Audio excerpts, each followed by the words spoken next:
ボジアは古代遺跡アンコールワットで有名な国だ。今では観光客も多く、地元の人々は優しそうだ。しかしこの国で40年ほど前、数年間の間に国民の3分の1が死ぬという大虐殺があった。その処刑場をキリングフィールドと呼んでいる。カンボジアにはクメール・ルージュという勢力があった。クメール・ルージュと名前を考えたのは当時の国王であるシハヌークである。クメールはカンボジアの古い国名で、ルージュは赤いという意味である。カンボジアの共産主義勢力をからかった名前だった。クメール・ルージュを率いていたのはフランスから帰国したポル・ポトである。ポル・ポトは農民の子供だったが、留学中に共産主義者となっていた。クメール・ルージュとポル・ポト派はほぼ同じ意味で使われる。もともとはシハヌークとクメール・ルージュは対立的だった。ところがシハヌークはアメリカとも対立的だった。そのためアメリカの支援を受けた親米右派のロンノルがクーデターを起こし政権を奪った。当時アメリカは隣のベトナムで戦争の最中だったので邪魔されたくなかったのである。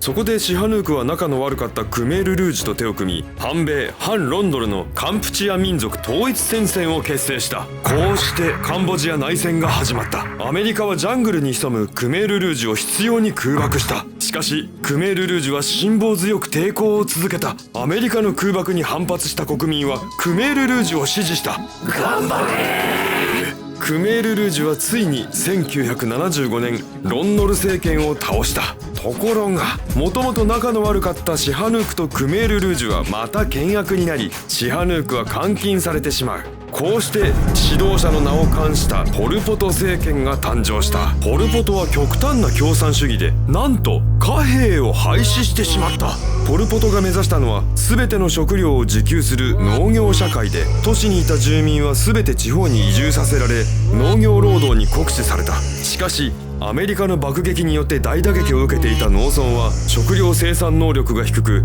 少ない食料で働かされていた人々の多くが餓死した。自由な恋愛や結婚も禁止された。結婚は政府が強制的にさせ、人口増加のために産ませた子供は親から引き離して集団生活をさせた。政権が特に重視したのは知識人。英語を喋る、メガネをかけている、本を読んでいるなどめちゃくちゃな理由で人を殺した。自分自身がフランスに留学した知識人であったポル・ポトは支配者の座を奪われることを警戒したのかもしれない。傲慢で残酷な支配者がしばしばそうであるように、ポル・ポトも怯えていたのだ。ポル・ポトの怯えを表すエピソードがある。国の惨状を目にしたポル・ポトはそれが自分の政策の失敗だとは思わず、政権内にスパイや裏切り者がいるせいだと思い込んだ。それで国民ばかりか政府内部にまで粛清の手が伸びたのである。処刑の対象となった人の家族も多くは殺された。子供でも赤ん坊でも容赦はしなかった。プノンペンのキリングフィールドには赤ん坊を叩きつけて殺したキリングツリーが今でも残っている。クメール・ルージュがカンボジアを支配した4年間で200万人もの人が死んだと言われている。ベトナム戦争が終わるとベトナムとカンボジアの間で国境紛争が起こった。ソ連に支援されたベトナム軍は首都プノンペンを制圧し、クメール・ルージュを追放、新政権を樹立した。その後クメール・ルージュは反政府運動を起こしたが、政権を奪回する力はなく、1999年に完全に解散した。